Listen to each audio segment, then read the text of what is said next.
जज़ाकल्लाह। अऊज़ु बिल्लाहि मिनश शैतानिर रजीम। बिस्मिल्लाहिर रहमानिर रहीम। इन्न फी खल्क़िस समावाति वल अर्दि वख्तिलाफिल लैलि वन नहारि लआयातिल लिउलिल अलबाब الذين يذكرون الله قياما وقعودا وعلى جنوبهم ويتفكرون في خلق السماوات والأرض ربنا ما خلقت هذا باطلا सुबहानक फ़क़िना अज़ाबन्नार। शुरू अल्लाह के नाम से जो निहायत मेहरबान रहम वाला है। बेशक आसमानों और ज़मीन की तख्लीक में और रात दिन के बारी बारी आने जाने में उन अक्ल वालों के लिए बड़ी निशानियां हैं, जो उठते बैठते और लेटते हुए हर हाल में अल्लाह को याद करते हैं और आसमानों और ज़मीन की तख्लीक पर गौर करते हैं और उन्हें देखकर बोल उठते हैं कि ऐ हमारे परवरदिगार, आपने ये सब कुछ बेमकसद पैदा नहीं किया। आप ऐसे फजूल कामों से पाक हैं, बस हमें दोज़ख के अजाब से बचा लीजिए। सदक़ल्लाहुल अज़ीम। Jazakallah, Jazakallah. Dr. Sheryar, can you please make the brief introduction of the topic today and then we start? Okay. My name is Dr. Sheryar Orakzai, and I'm currently working as assistant professor in Women Medical and Dental College. So today's topic is about the thyroid function test interpretation with special focus on TSH, free T4, and free T3. And the purpose of this session is not to cover every thyroid disorder in depth, but the main aim is to build a practical interpretation approach that can help the clinicians and they can apply in their daily practice.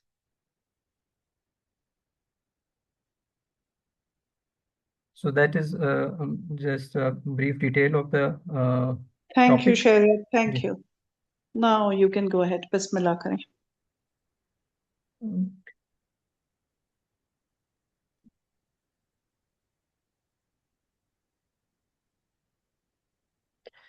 Okay, the starting with the thyroid function test interpretation, as I have already said in my introduction, is to build an approach, a practical interpretation approach that clinicians can apply in their daily practice. So the key message of the today's lecture is very simple, that we start with the thyroid stimulating hormone in most stable patients and then interpret with the free T4 and free T3 when required. And it is emphasized that these results of the thyroid function test should always be correlated in the clinical context. That is very much important, because the results alone will not benefit the patient unless they are being interpreted along with the clinical context of the patient. The second thing is these thyroid hormones have gone through advancement.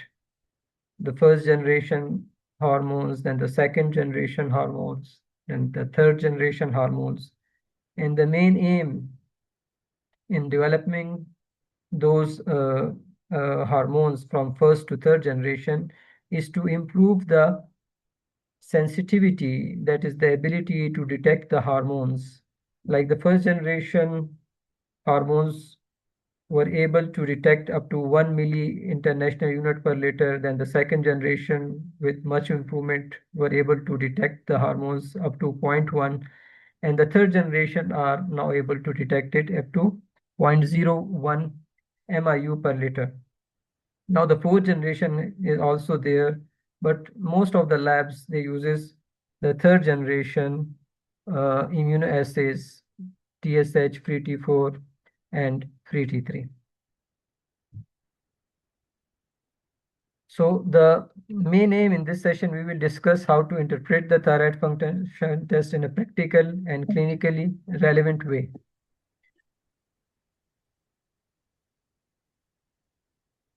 Our learning objectives will be when to order the thyroid function test, why TSH is preferred screening test, and how to interpret the common TSH free T4, free T3 patterns, how to recognize the subclinical thyroid disease, when TSH alone can mislead, and how to suspect that there is SA interference that is very much important from the lab point of view. So starting with the very basics of the thyroid hormone synthesis, from the follicular cells, that first the iodine from the dietary iodine converted to iodide in the GIT and then is being taken up by the follicular cells through transporters and then followed by iodide trapping and then transport to the colloid, then oxidation of the iodide back to iodine, then organification and the coupling. And whenever the thyroid hormones are needed by the body, the stimulation of the TSH upon the TSH receptors activate the pathway, and this leads to the endocytosis and the proteolysis of the thyroglobulins and release of the T3 and T4. Mainly the free T4 is being released from the thyroid gland, followed by the T3, and the T4 is then converted peripherally into T3, which is the main active hormone.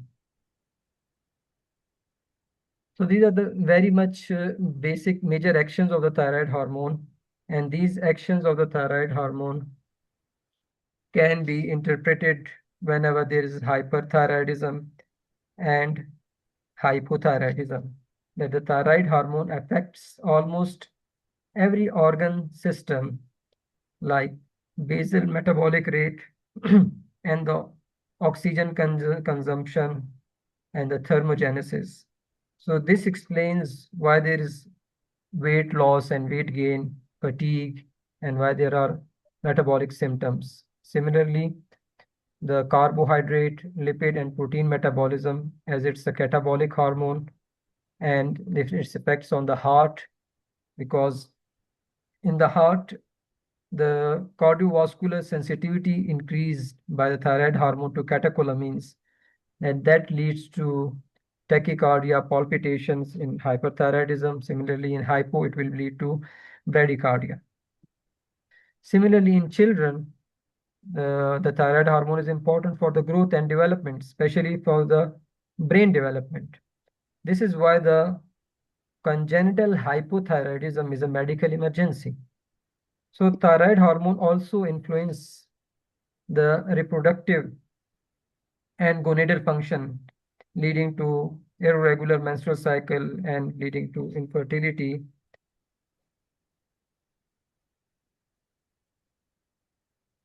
Now, the next slide this is about the basic hypothalamic pituitary thyroid axis, that the hypothalamus releases the thyroid releasing hormone, which activates the anterior pituitary, and the anterior pituitary releases the thyroid stimulating hormone, and the thyroid TSH acts upon the thyroid gland, which releases the T4 and T3, and these T4 and T3 act on the tissues peripherally, mainly the T3, and it do the actions that has been described previously in the slide.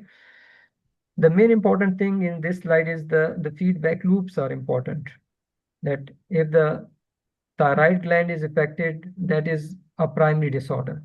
If the pituitary is affected, that will be a secondary disorder. And similarly, if the hypothalamus is affected, that will be a tertiary disorder.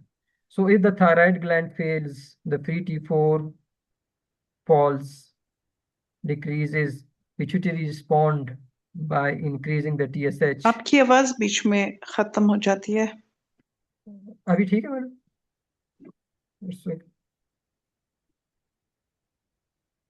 Am I audible now? Yeah, you're audible now, लेकिन बीच में गायब हो जाती है. So the T4 and T3, we were talking about the feedback loop, that whenever the T4 falls. लेकिन फिर गायब हो गई. Let me correct my position. Wadi, do something about this. Ma'am sir की आवाज ऑडिबल है, वो उनका इंटरनेट ठीक है. आई थिंक सो आपका इंटरनेट. शरयार भाई साहब जरा ऊंची आवाज में बोले तो शायद क्लियर हो जाए. अच्छा, is it okay now? Yeah. Yes, ये बेहतर है. आप बस थोड़ा सोचे बोले, क्योंकि वो लैपटॉप पे कभी कभी आवाज कमजोर हो जाती. Okay, sir. So we were talking about the thyroid gland. If the thyroid gland fails, the 3T4 falls and pituitary respond by increasing the thyroid stimulating hormone. Similarly, if the thyroid produces too much hormones like 3T4 and 3T3, the TSH will be suppressed by these feedback loop mechanisms. So the feedback loop is the foundation of the thyroid function test interpretation. So when to order the thyroid function test?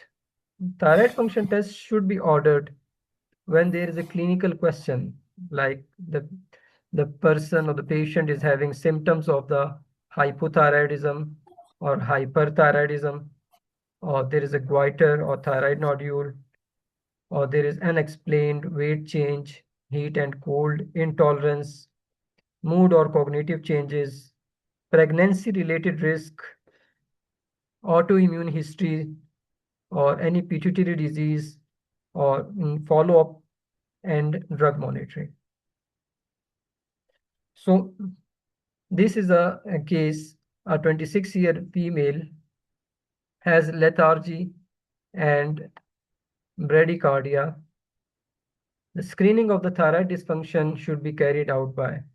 So this question mainly explains that why TSH only strategy is important, and we will discuss that when the TSH only strategy should not be followed. So the answer to this will be the TSH only strategy in a 26-year female having lethargy and bradycardia. Mainly, most of the time, the symptoms of the thyroid, they overlap with iron deficiency or vitamin D deficiency and some other diseases. So that's why if the symptoms are non-specific, by ordering the TSH only screening test will be beneficial. So the important point is that thyroid symptoms are often non-specific. Therefore, TFTs should be interpreted along with the clinical history, examination, medication, and physiological state. Now, there's some exceptions to the TSH only strategy, as I've stated. In that case, we have to measure the serum TSH along with the thyroid hormones. So in a young women with amenorrhea, for example, Sheehan syndrome, having some hypothalamic or pituitary disorder because of that syndrome. So in that case, we do not have to follow the TSH only strategy. We have to order the complete TSH panel, the thyroid panel. And if the patient had convincing symptoms, that the clinician is being convinced that the patient is having symptoms of hyper or hypothyroidism despite a normal TSH result, then he has to order the thyroid hormones to interpret it along with the clinical context. Similarly, in critically ill patient with strong suspicion of the thyroid disorder, usually we say that in critically ill patient having sepsis or pneumonia or having other hyperpyrexia, the thyroid is actually, the TSH is actually suppressed. But if there is a strong suspicion of thyroid disorder in critically ill patient, then we have to measure the TSH along with the thyroid hormone. And some other rare situation like thyroid resistance to the thyroid hormone, These are very rare situation. Similarly, the TSH secreting adenomas. So in such situations, you don't have to follow the TSH only strategy, but you have to follow the TSH along with the thyroid hormones. So this question is mainly explaining that why the decrease in the free T4 and the TSH relationship is very much important, or the thyroid hormone relationship with the TSH is important. This is a log linear relationship between both of these hormones, because whenever the serum free T4 of a patient decreased from a 30 picomole to 15 picomole, the expected change will be, there will be 100-fold increase in the TSH. So that is very much important to be kept in mind. The TSH sensitivity, this explains the sensitivity of the TSH, that why the TSH is considered the mother gland signal in the thyroid interpretation, because when free T4 decreases, the pituitary respond by increasing the TSH, and when free T4 increases, the TSH becomes suppressed. So TSH also has a circadian rhythm. So this is also important, because some studies say that circadian rhythm in the hormones should be followed, and that is very much true. But in some of the studies regarding the thyroid hormone, they say you can follow the circadian rhythm, but it is not always mandatory. That is why we prefer that the TSH or the thyroid hormone should be done between 8 to 12, or the testing of the thyroid hormones should be standardized, which means if the patient is on the serial monitoring, and if he or she is doing the thyroid function test, it should be done at the same time, and the time should be standardized, and the conditions also should be standardized. By this I mean that if the TSH is done from one lab, it should be repeated from the same lab, and that will be explained in the my next slide. That why I'm saying this, because there are method specific reference ranges and assay specific variations are there. So if one is doing a serial monitoring for serial monitoring of the TSH for the adjustment of the drug dosage or for other condition, the TSH should be done at the same time of the day. Like if he or she doing at 9 a.m., it should be done next time around 9 to 9:30 a.m. The time should be standardized, and it should be done from the same lab, because that lab is following the same principle, having so this will rule out the variation between the lab specific methods. So these are the immunoassay analyzers. We use these analyzers in our setup, Maglumi X3 and the Mini Vedas.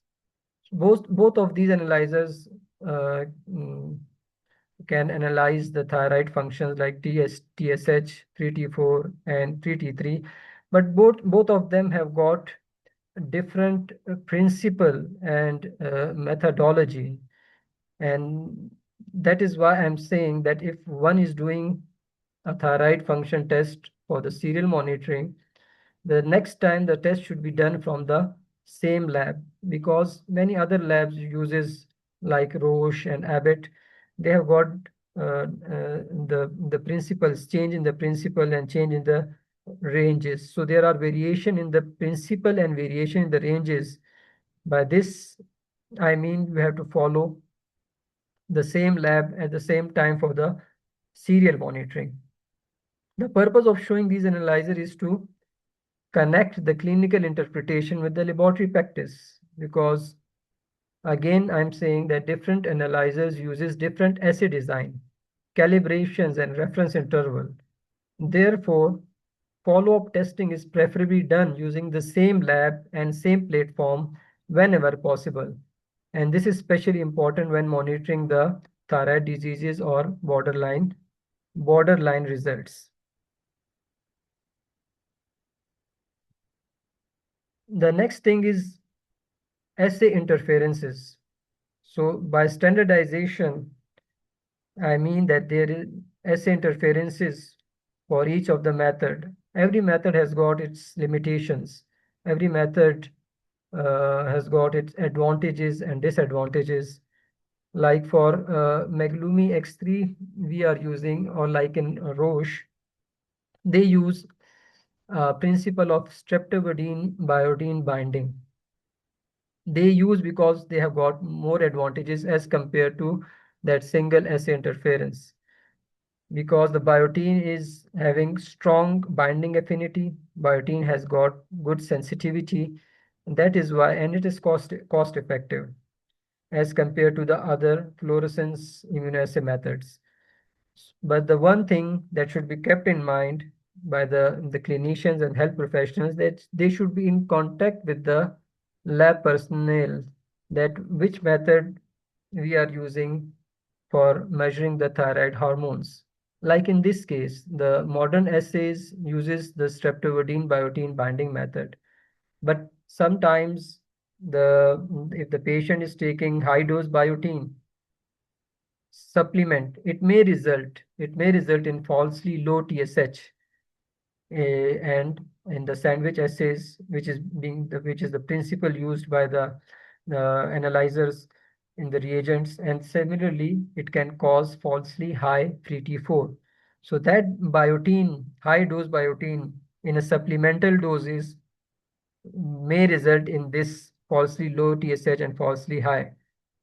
And if it is been they are using in therapeutic doses, it will result in major interference. So that will result in the mimics the primary hyperthyroidism, even though the patient is completely normal.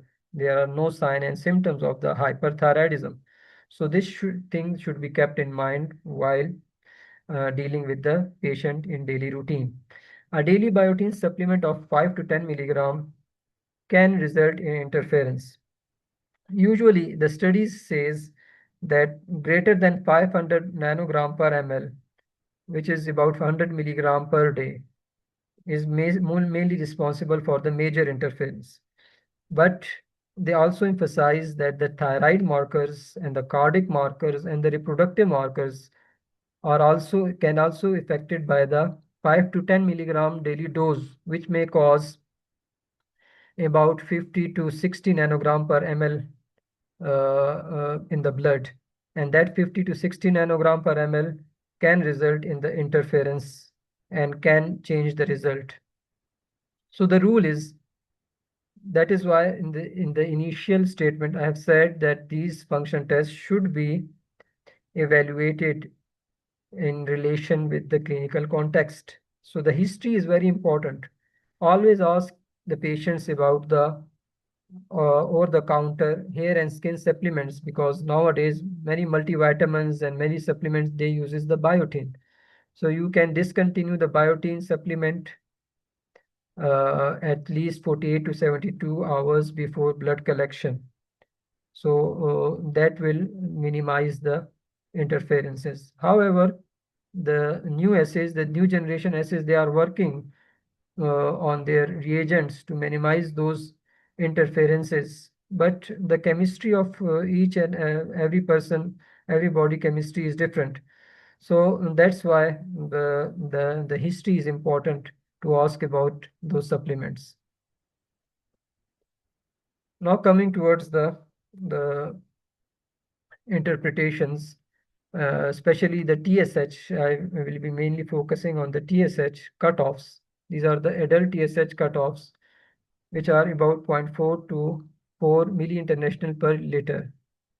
Some of the labs might use 0.4 to 4.5, which is acceptable, but most of them uses 0.4 to 4 milli-international unit per liter, which is a normal euthyroid value. So if the value is 0.1 to 0.4 milli-international unit. That will be the case of the subclinical hyperthyroidism, provided the thyroid hormones, the free T4 and free T4 and free T3 are normal. One main thing is in the hyperthyroid cases, we especially prefer that the TSH should be done along free T4 and free T3. While in the hypothyroid, the TSH followed by the free T4 is enough to reach a probable diagnosis. So similarly, if the value is less than 0.1 MIU per liter, that will be a clear-cut case of the primary hyperthyroidism, provided the free T4 and free T3 are raised. Similarly, if the value is between 4 to 10 milli international unit per liter, that will be subclinical hypothyroidism. And in subclinical cases, the T4 values, the free T4 and free T3 are usually normal.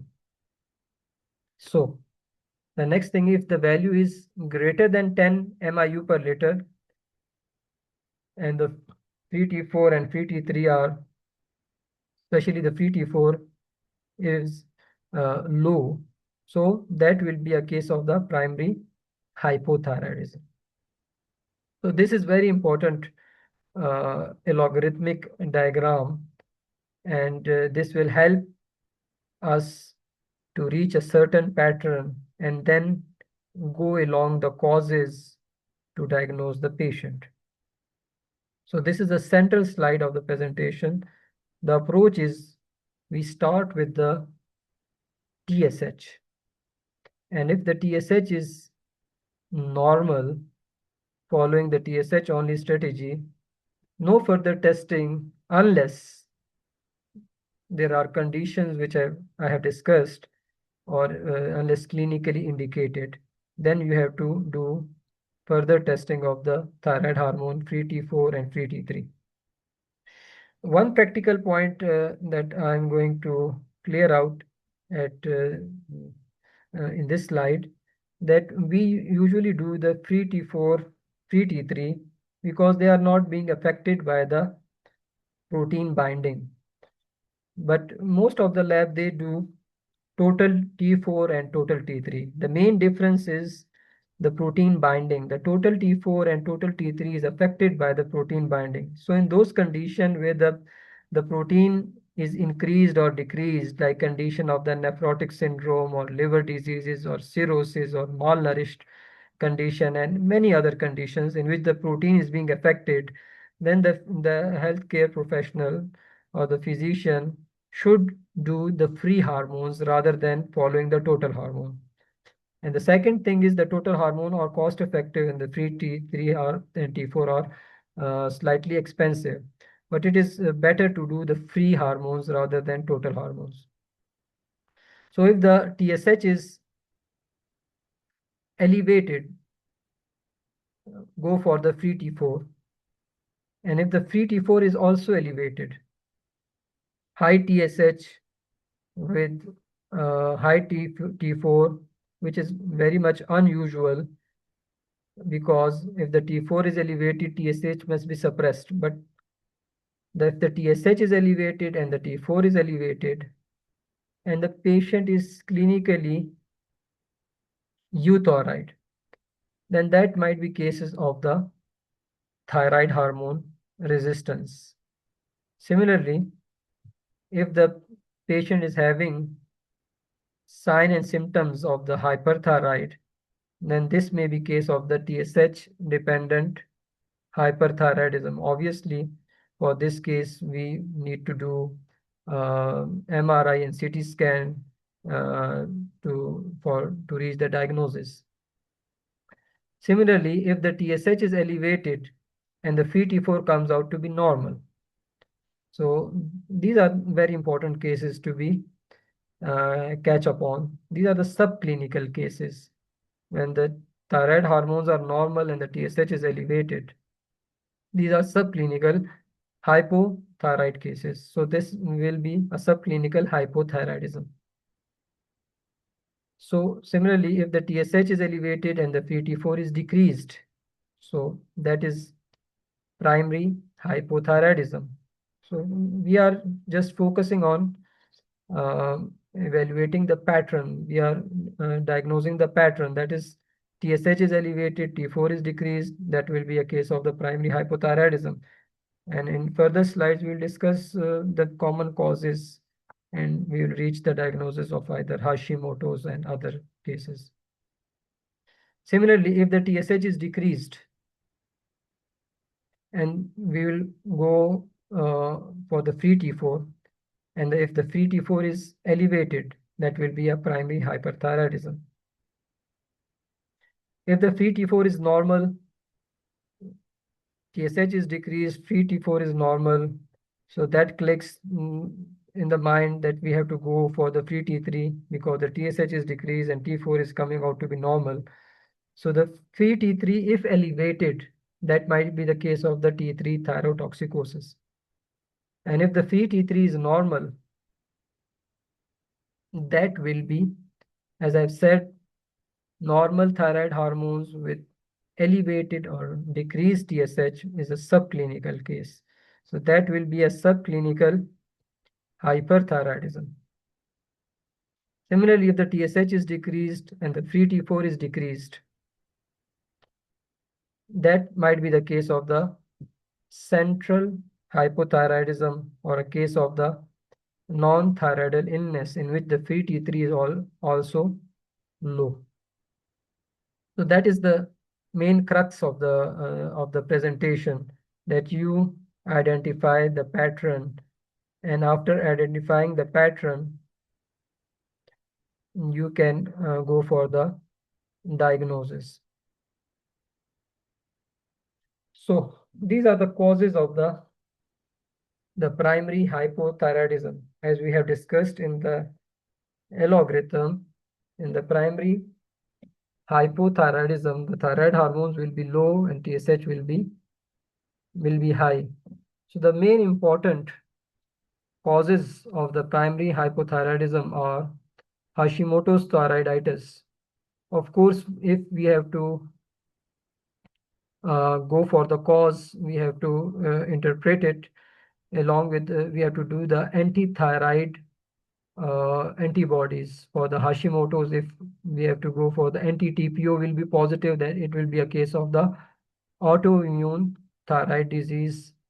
So the most commonly Hashimoto thyroiditis. Similarly, the iodine excess and deficiency is also the important cause of the exogenous disorder. And there is a complete list. We are not going in detail of those causes, but just discussing the common causes. Now, the case of the subclinical hypothyroidism, we have defined the pattern from the algorithm. That subclinical hypothyroidism is defined biochemically as a normal free T4 concentration in the presence of the elevated TSH levels. So in this case, we have to keep in mind that if the clinical symptoms may or may not be present. So it can only be diagnosed on the basis of the laboratory test result. And this is also known as mild hypothyroid disease. The 6 to 12 weeks time is given if there are no clinical signs and symptoms. So one must wait for 6 to 12 weeks to develop to have a persistent elevation of TSH. Then one must diagnose it as a subclinical hypothyroidism and go for the management. Up till then, we have to monitor on the first analysis. The causes of the subclinical hypothyroidism is same as that of the overt hypothyroidism. Subclinical hypothyroidism is far more common than the primary hypothyroidism among all hypothyroid cases, about 70 to 80%. That's a very high percentage. So the conditions in which the TSH is elevated and the T4 is normal should also be kept in mind. whenever there is recent reinstitution of the thyroid hormone therapy or the restarting of the thyroid hormone or the poor compliance with the treatment of the primary hypothyroidism. This is the case when a patient with the hypothyroidism, they uses levothyroxine irregularly, and then it is in the mind that I have to go for the test and go for the examination on this day. He suddenly starts taking the levothyroxine. So what happens that taking the levothyroxine before the blood test will result will regulate the low hormones. The low thyroid hormones will become normal, but the TSH will not be affected because TSH is a slow responder. It takes time to respond. So that may mimic the subclinical hypothyroidism in the poor compliance cases. Similarly, recovery from the non-thyroidal illness, in those cases, we can have a subclinical hypothyroidism. Interfering heterophilic antibodies in immunoassays. So this is an assay interference, and that assay interference may lead to subclinical hypothyroidism by raising the TSH. So another case, a 65-year-old female has following profile.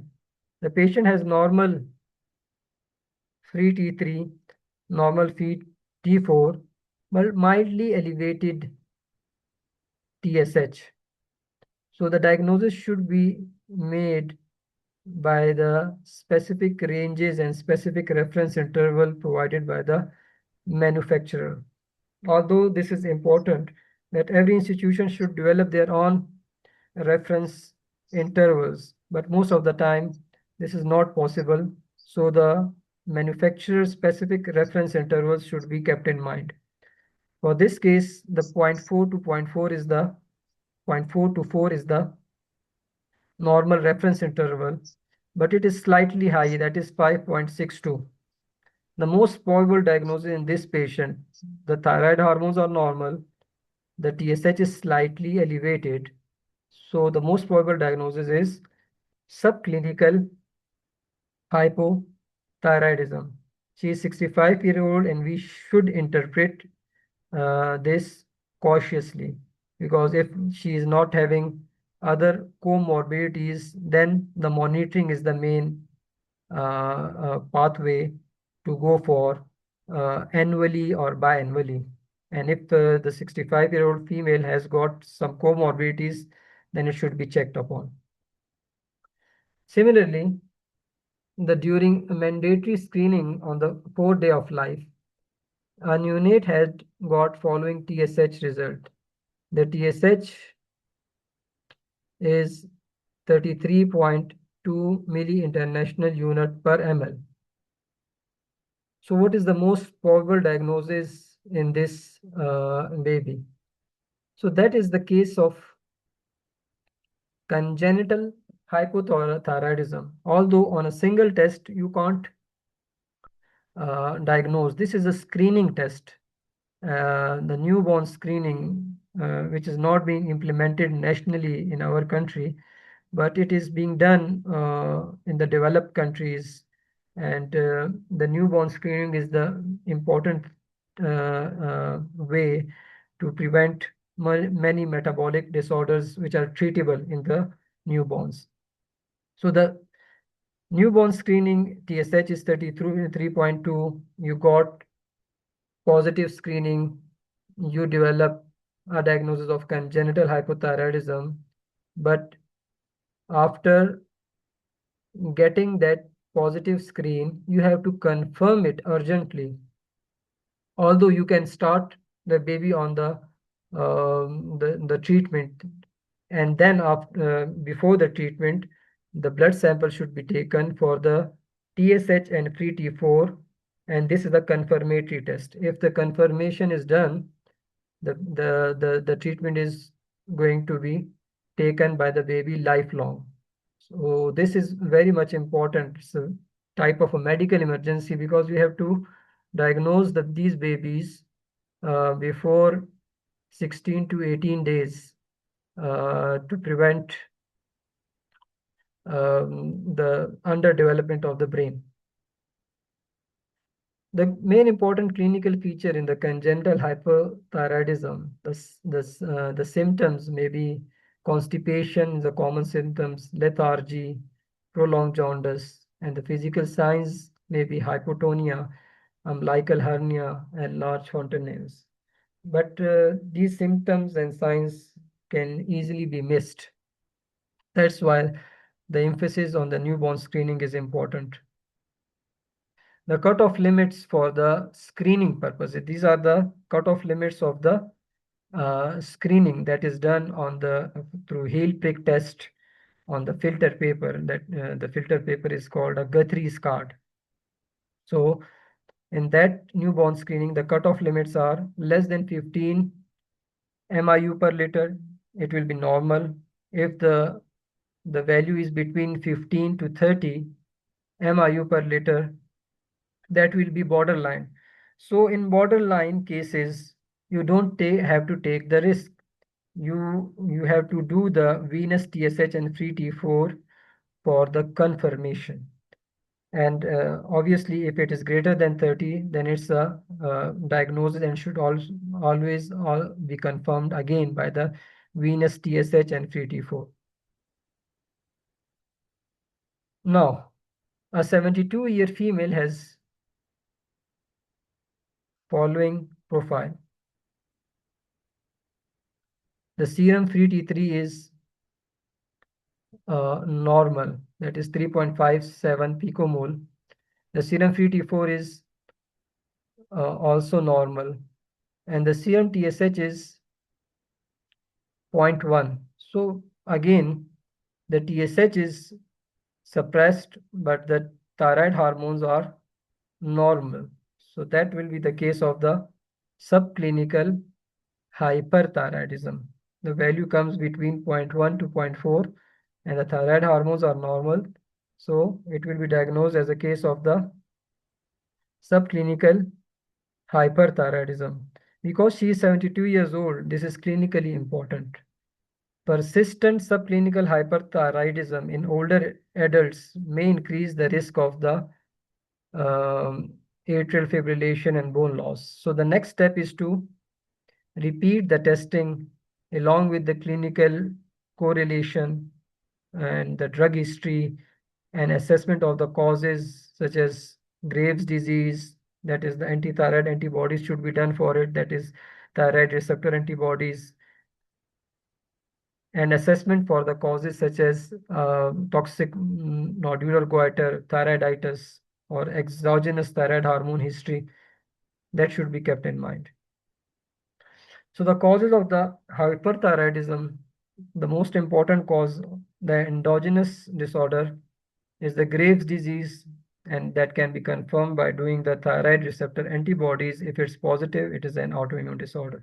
If it's not positive, then you can go for the other diagnosis of toxic nodule or adenomas or toxic multinodular goiter, which can be confirmed from the histopathological studies or other tests. Similarly, the exogenous disorders are the thyroid hormone ingestion or the thyroid destruction from viral or bacterial thyroiditis that may result in the hyperthyroidism. Now, this is a case of 68-year-old male admitted with pneumonia and sepsis. So, in the context of the critically ill patient, this scenario is important. In critically ill patient, the TSH is suppressed as a result of a protective phenomena. But if there is a strong suspicion, then we can go for TSH along with the thyroid hormone to confirm it. So in this case, there is pneumonia and sepsis. The serum free T3 is also suppressed because when a patient is critically ill, the protective phenomena activates and it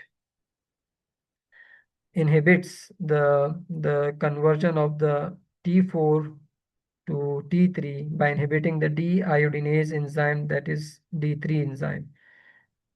In conversely, the D1 and D2 enzymes activated and it forms reverse T3. So if you do a reverse T3, in this case, that will be elevated. So that is a case of a sick U thyroid syndrome.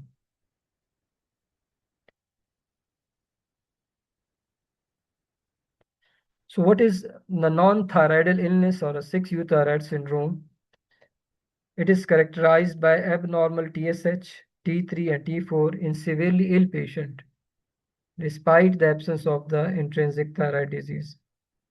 So it's a protective response of the body in chronic illness to reduce the metabolism. Now another case, a 45-year-old female got his serum TSH done with following result. The serum TSH is low, 0.22. All of the following can be cause of this TSH except. So the serum TSH is low. As I said, in the resistance cases, the TSH will be high. So this is actually a generalized thyroid resistance. That is the exception. In that cases, TSH will be high, while all other cases mentioned, apart from the generalized thyroid resistance, TSH will be low. Another case, a 46-7 years old male is having tachycardia, but no other clinical features of thyrotoxicosis. So if you can remember from the logarithm, if the TSH is high, the free T4 is also high, and the patient is almost clinically euthyroid, and the T3 is also high. So that is the case of the thyroid hormone resistance. And if we do the genetic analysis, it will be further classified as resistance to thyroid hormone beta. That is the defect of the beta thyroid receptors.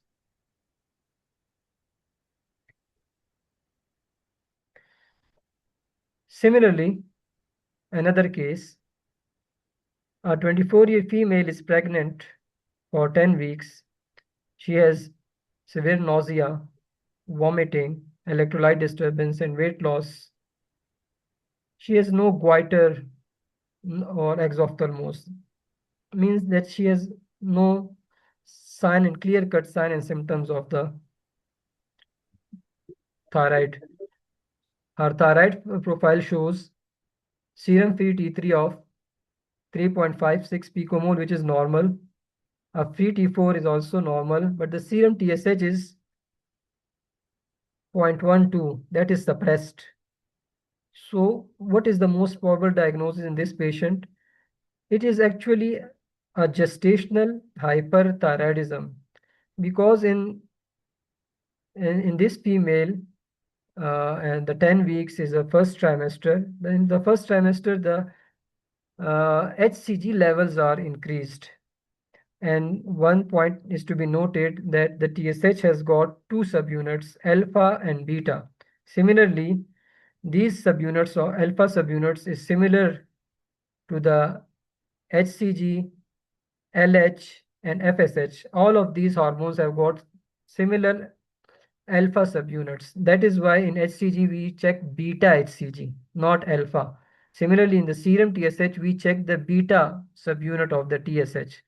So in this case, the HCG is increased, and that increased HCG, the alpha subunit, is suppressing the leads to suppression of the TSH. And that is the case of the gestational hyperthyroidism. This is most consistent with the gestational transient thyrotoxicosis. So in early pregnancies, HCG can stimulate the TSH receptor and suppress the TSH. So the absence of the goiter and the other signs and symptoms make it a diagnosis of the gestational hyperthyroidism. So in this case, management will be mainly supportive. Manage the hyperemesis, fluids, electrolytes, antiemetics, and if you are suspecting a Graves' disease, you can do a thyroid receptor antibodies. Now the last slide is the effects of the drug on the test of the thyroid function. So this is the list of the drugs that can affect your thyroid function test. That is why clinical examination and the drug history is mostly important. That is why we use at the end of our test, we use the word please correlate clinically. By this we means that you have to correlate the results along with your examination, along with the signs and symptoms of the patient, along with the drug history.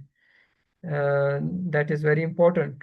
So like dopamine, it inhibits the TSH secretion. It is mainly used in the ICU patient. Similarly, lithium inhibits the thyroid hormone synthesis. Similarly, the glucocorticoids or amiodarone, they inhibits the peripheral conversion of the T4 to T3.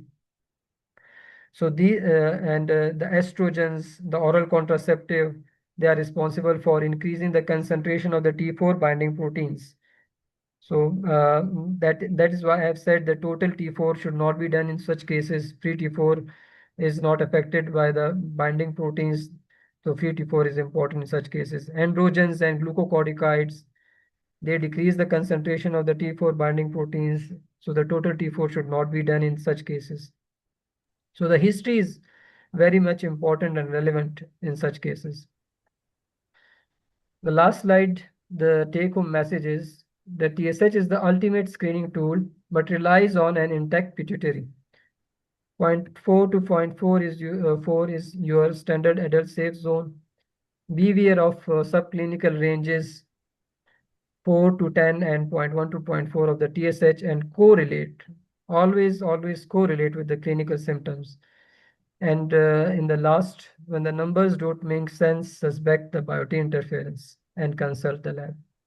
So this is all from my side. These are the references that I have used. Thank you. Thank you so much, Dr. Sheryar. It was really, really very, very enlightening. I really enjoyed it. There was a question in the chat group that why do you take venous blood for testing of TSH? Again, we take the venous blood because we need the serum. The serum samples are important, and it depends upon the literatures of the manufacturers and the analyzers. We have to follow their rules because they have done studies on those things. So if they say you take the serum blood or the venous blood in which we need the serum, so that's important. Anybody else who wants to ask a question can raise their hands. And I see Professor Rashid Mahmood has raised his. Yes, Rashid? जी बिल्कुल Shahryar excellent, बहुत अच्छा आपने बताया, बड़ा concept clear कर दिया। मैं तो फिजियोलॉजी पढ़ाता हूँ तो साथ साथ हमने फिजियोलॉजी भी सीख ली। अच्छा शहरयार, ये बताएं कि आपने जो कहा जो उसका सर्कैडियन रिदम है और शाम के वक्त कम हो जाता है 5-6 और सुबह ज़्यादा हो जाता है, तो अक्सर तो पेशेंट जो प्राइवेट क्लिनिक से शाम के वक्त आते हैं और उसी वक्त उनसे ब्लड ले लिया जाता है, तो क्या एक अच्छी लेबॉर्ट्री को रेफरेंस से नहीं देना चाहिए कि भाई मॉर्निंग में नॉर्मल वैल्यू दिए हैं और 5 शाम के वक्त नॉर्मल वैल्यू दिए हैं और पेशेंट का ब्लड सैंपल लेने का टाइम भी मेंशन किया जाए, तो उससे फिजिशियन उसको वैलिडेट कर ले? क्योंकि ये तो पॉसिबल बड़ा मुश्किल हो जाता है, पेशेंट को शाम को आता है एथिकली जो प्रैक्टिस वाइज के, वैसे तो रहा एकेडमिकली तो आइडिया यूँ होना चाहिए कि पेशेंट सुबह के वक्त ब्लड दे, लेकिन जो प्रैक्टिकली है बात है, ये बड़ा मुश्किल हो जाता है कि पेशेंट को कहें कि आप कल सुबह आएं। और दूसरी ये कि जब आप एक दफ़ा उसको कह देते हैं कि टीएसएच कराएं, फिर वो एबनॉर्मल आता है या सस्पेक्ट करते हैं, फिर कहते हैं दोबारा जाएं फ्री T4 फिर T3 कराएं, तो आमतौर पे ये होता है कि फिर पेशेंट इस पे बड़े खार खा जाते हैं। तो अब तो हम ये करते हैं कि अगर कुछ थायराइड डिसऑर्डर हम एक्सपेक्ट करते हैं तो हम तीनों इकट्ठी एडवाइस कर देते हैं। लेकिन टाइम का बताएं कि क्या ये पॉसिबल है, लैब वाले नॉर्मल वैल्यू मेंशन करें कि सुबह के वक्त इतनी है, शाम के वक्त इतनी है, और पेशेंट का जो ब्लड लेने का टाइम है वो मेंशन कर दें? Okay, sir, that's very important question. I have cleared it in my talk also that circadian rhythm is important, but it's not mandatory. The mandatory thing is the standardization. अगर आपने एक patient को शाम के वक्त test order किए हैं, तो अगर दोबारा उसकी मॉनिटरिंग करनी है, दोबारा उसको देखना है, तो आप शाम के वक्त ही टेस्ट कराएं और सेम लैब से टेस्ट करवाएं। सो दैट इज इम्पोर्टेंट, ताकि मेथड चेंज ना हो, जो प्रिंसिपल है वो चेंज ना हो और टाइमिंग चेंज ना हो। तो आप अपने जो टेस्ट की टाइमिंग्स हैं उसको स्टैंडर्डाइज्ड कर सकते हैं। तो standardisation is more important than the rigid timing. मैंने मेंशन किया कि मॉर्निंग के वक्त अच्छा है, लेकिन मैंडेटरी नहीं है सर, मैंडेटरी नहीं है। इससे वैल्यूज इफेक्ट इतनी नहीं होती, लेकिन अगर आप शाम के वक्त करवाते हैं तो दोबारा अगर इसको रिपीट करवाएंगे तो आपके जो डायग्नोसिस है उसके लिए बेहतर रहेगा और मॉनिटरिंग के लिए बेहतर रहेगा। शहरियार, वो डायबिटिक्स में भी एक फिनोमिना होता है जिसको डॉन फिनोमिना कहते हैं। वहां भी उनका ब्लड शुगर लेवल ऊंचा हो जाता है। तो ये नेचर में क्या है कि सुबह के वक्त सब कुछ ऊंचा जा रहा है हार्मोनल सतह पे? ये अक्सर different hormones have got different circadian rhythms. तो हम ज़्यादातर एसीटीएच कोर्टिसोल में इसको स्ट्रांगली फॉलो करते हैं। जो एसीटीएच और कोर्टिसोल जो एड्रीनल या कुशिंग के लिए है, उसके लिए हमें इसको स्ट्रांगली फॉलो करना पड़ता है, बिकॉज वहाँ पर आपके रेफरेंस इंटरवल्स चेंज होते हैं। बट इट डिपेंड्स अगेन कि आप कौन सा टेस्ट ऑर्डर कर रहे हैं, कौन सा हार्मोन कर रहे हैं। And you have to be in communication with your lab कि मैं इस टाइम पर इस टेस्ट को ऑर्डर कर रहा हूँ, तो क्या इससे कोई फर्क पड़ेगा अगर मैं ये शाम के वक्त ऑर्डर करूँ। So that is very important that you have to be communicated with your chemical pathologist और योर लैब एक्सपर्ट्स। तो वो आप इसको लिटरेचर के थ्रू आपको बेहतर गाइड करेंगे। अच्छा, अस्सलाम वालेकुम जी, मैं एक सवाल है कि अगर जैसे किसी की डायग्नोसिस जो है, इसका मतलब ये हुआ कि बेस्ड ऑन दीज टेस्ट जो थायराइड के हैं कि सर्केडियन रिदम के हवाले से, तो जैसे शाम के वक्त अगर उनका ब्लड ड्रॉ हुआ है, उसका टेस्ट हुआ है, तो इसका मतलब है कि वो एक दफ़ा टेस्ट की जो रिपोर्ट की इंटरप्रिटेशन है उससे हम डायग्नोस नहीं कर सकते थायराइड डिजीज। इसका तो मतलब यही हुआ। जी जी बिल्कुल। अगर तो वो सब क्लिनिकल रेंज में है, फिर आप उसको जो है ना उसको you have to repeat after about 6 to 12 weeks। अगर परसिस्टेंस है उस रीडिंग्स में, then you can reach the diagnosis.